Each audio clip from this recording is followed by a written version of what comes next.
হ্যাঁ, এক্স্যাক্টলি। আমাদের উদর বা অ্যাবডোমেন 9টি অঞ্চলে বিভক্ত। কিভাবে দেখুন, এটাকে বলা হয় ক্লাভিকল, আর এটা হলো ক্লাভিকেলের মধ্যবিন্দু বা মিড পয়েন্ট। এখন যদি আমরা এই ক্লাভিকেলের মধ্যবিন্দু থেকে একটা লাইন সোজা নিয়ে টানি, তাহলে সেটাকে বলা হয় মিড ক্লাভিকুলার লাইন, মানে ক্লাভিকেলকে মাঝখান বরাবর ভেদ করে আসছে। অপরদিকে আরেকটা যদি লাইন আমরা, এটাও কিন্তু ক্লাভিকেল, আরেকটা লাইন যদি আমরা এভাবে টানি, তাহলে এটা এই দুটো কি হচ্ছে, দুটো মিড ক্লাভিকুলার লাইন। এবারে আমরা যদি এরকম করি যে আমাদের যে বক্ষ পাঁজর রয়েছে না, 12টি বক্ষ পাঁজর থাকে, তার মধ্যে থেকে 10 নম্বর যেটা বক্ষ পাঁজর, তার ঠিক নিচের তলায়, এইদিকেও তার ঠিক নিচের তলায় দুটো বিন্দু নিয়ে যদি আমরা লাইন ড্র করি, তাহলে একটা এরকম লাইন পাওয়া যায়। অন্যদিকে এটাকে বলা হয় আইলিয়াম। এই আইলিয়াম এর এই পয়েন্টটাকে বলা হয় আইলিয়াক টিউবারকল। সো এই দুটো টিউবারকলকে যদি আমরা একটা লাইন দিয়ে জয়েন করি, তখন সেটাকে বলা হয় ট্রান্স টিউবারকুলার লাইন। সো এরকম ভাবে দুটো লাইন আর দুটো মিড ক্লাভিকুলার লাইন যদি আমরা উদর বা অ্যাবডোমেনের উপর অঙ্কন করি, তাহলে আমাদের অ্যাবডোমেন কি হয়, 9টি ভাগে বিভক্ত হয়। এই 9টি ভাগের প্রত্যেকটা আলাদা আলাদা নাম আছে। দেখুন, এই যে অংশটি, এটা হলো 1, 2, 3, 4, 5, 6, 7, 8 and 9।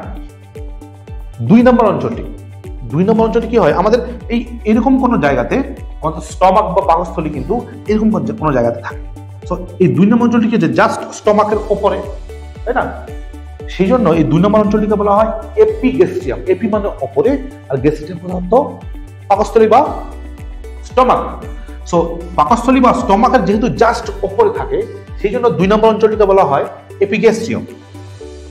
ওকে, এবারে 8 নম্বর অঞ্চলটি, এটা কিন্তু যে স্টমাকের জাস্ট নিচে, স্টমাকটা এখানে কোথাও থাকে, স্টমাকের যেহেতু জাস্ট নিচে থাকছে, সেই জন্য এর নাম স্টমাকের নিচে থাকা অঞ্চল মানে হাইপোগ্যাস্ট্রিয়াম।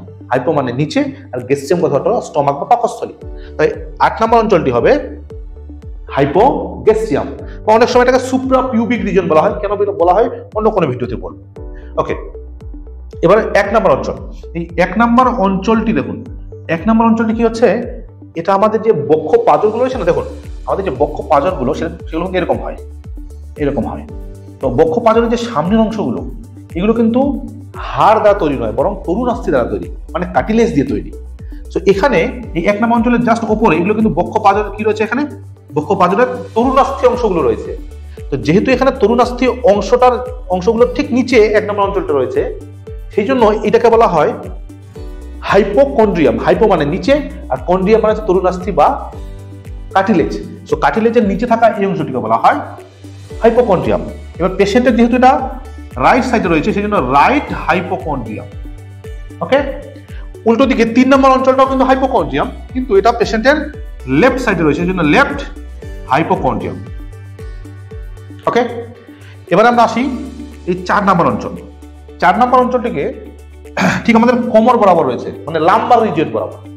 সো এই জন্য এই 4 নম্বর অঞ্চলটির নাম হবে রাইট লাম্বার রিজিয়ন, আর 6 নম্বর অঞ্চলটির নাম হবে লেফট লাম্বার রিজিয়ন। 6 নম্বর অঞ্চলটি আর 4 নম্বর অঞ্চলটি আমাদের কোমর বরাবর রয়েছে, লাম্বার রিজিয়ন বরাবর। এবারে আসছি 7 এবং 9। 7 নম্বর অঞ্চলটি আমাদের এই যে আইলিয়াম নামে যে বন, আইলিয়াম বনের জাস্ট পাশে অবস্থিত, এবং এটা একটা তুলনামূলক deep part of our body. So এই যে এই ডিপ পার্টটাকে বলা হয় একটা ফোসা। যে কোনো ডিপেস্ট পার্টকে আমরা কি বলি, ফোসা বলে থাকি।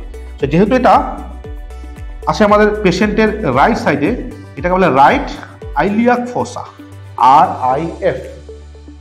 রাইট সাইডের আইলিয়াম বোনের জাস্ট পাশে রাইট আইলিয়াক ফোসা। এটাও কিন্তু আমাদের যে আইলিয়াম নামে যে বোন বা হাড়, তার ঠিক পাশে রয়েছে। সো এটাকে আমরা কি বলবো, লেফট আইলিয়াক ফোসা। ওকে, এবং ফাইনালি 5 নম্বর অঞ্চল। এই 5 নম্বর অঞ্চলটি আমাদের আম্বিলিকাসকে নিয়ে রয়েছে, আম্বিলিকাসের চারপাশে রয়েছে। সো 5 নম্বর অঞ্চলটিকে বলা হয় আম্বিলিকাল রিজিয়ন। সো এই হলো আমাদের অ্যাবডোমেন বা উদরের 9টি অঞ্চল এবং প্রত্যেকটা ইন্ডিভিজুয়াল অ্যানাটমিক্যাল নেম।